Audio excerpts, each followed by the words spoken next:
The story of Ganbaatar, Episode 4. The Paperwork.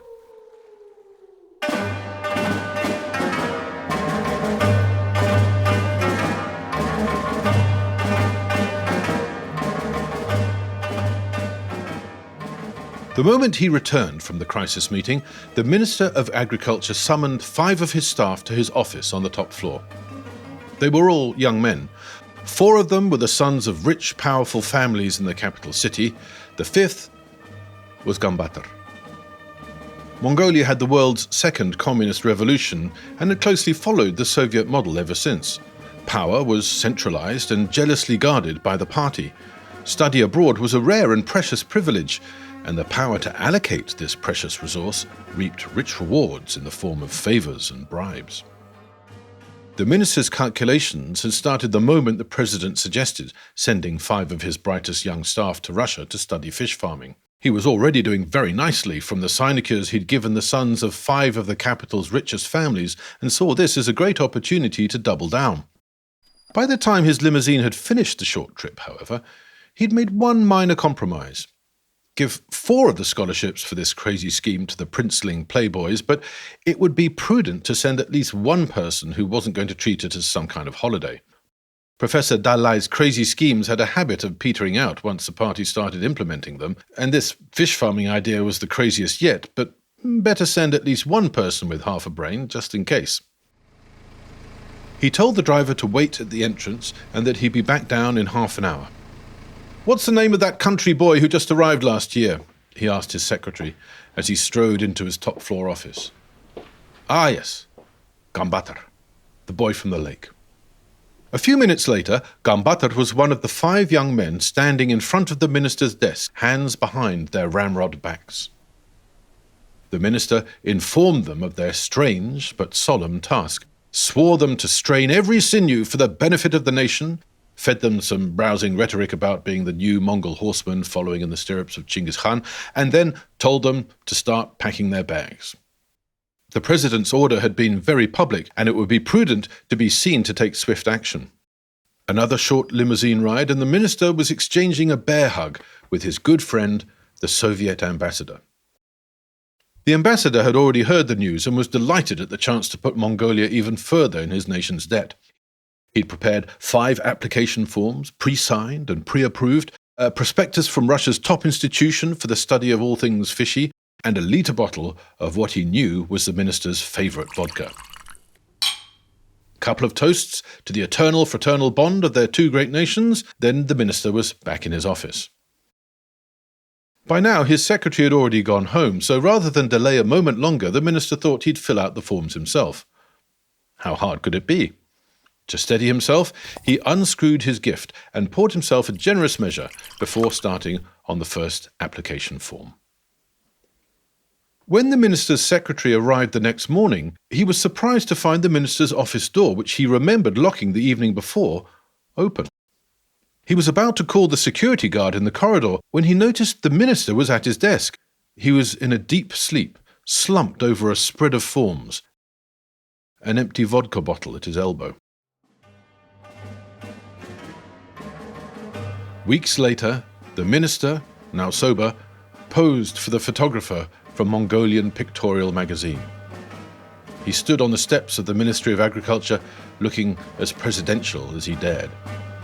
On either side stood his 5 soon-to-be aquaculturalists. Ganbaatar was the extra body, and he only just made it into the frame.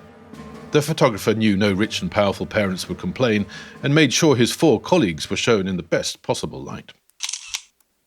Then the minibus arrived to take them to the train station, and their cross-continental odyssey began. Over the next weeks, without once crossing the sea, they travelled halfway across the world. Days chugging across the familiar Mongolian steppe. Then what seemed like weeks trundling through the interminable forests of Siberia. Then, in faster trains, they sped through Moscow and beyond. They gawped through the windows, transfixed, as more cities and more buildings and more people and more vehicles than they thought possible flashed past. It had been days since they'd last seen a horse. Below the horizon was neither green nor white, but grey.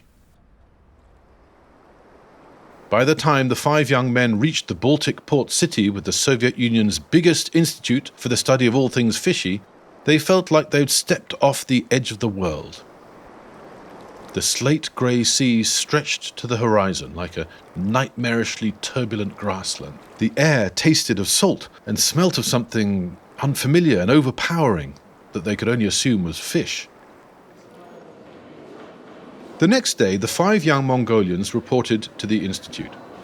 It was matriculation day for the entire university, and the vast sports hall was heaving with snaking queues of students from across the Soviet Union and beyond, waiting for their turn to hand in their documents and receive their student IDs.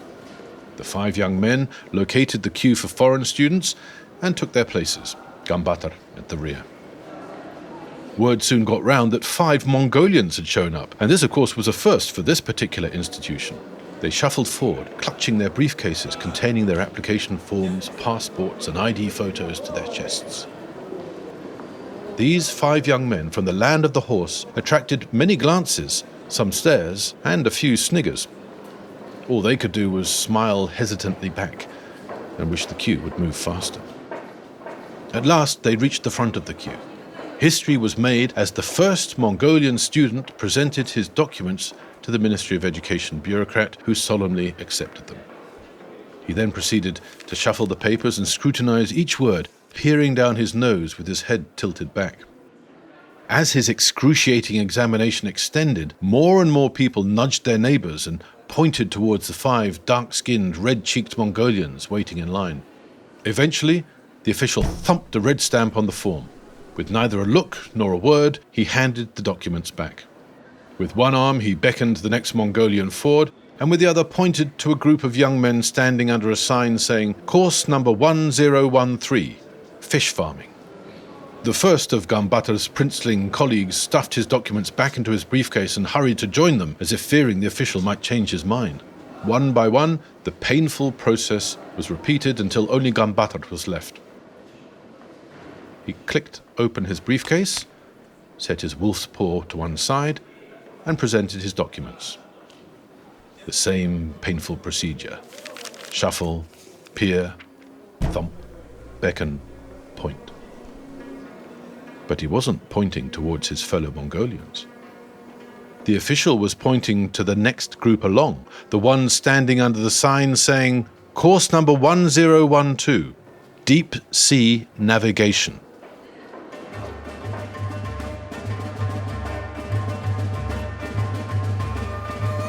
In episode 5, The Studies of Ganbaatar, we discover how this bureaucratic error was resolved. The series was written, narrated and produced by SternWriter. Audio production by Samuel Wain. The Truth Lies in Bedtime Stories is a See-Through News production.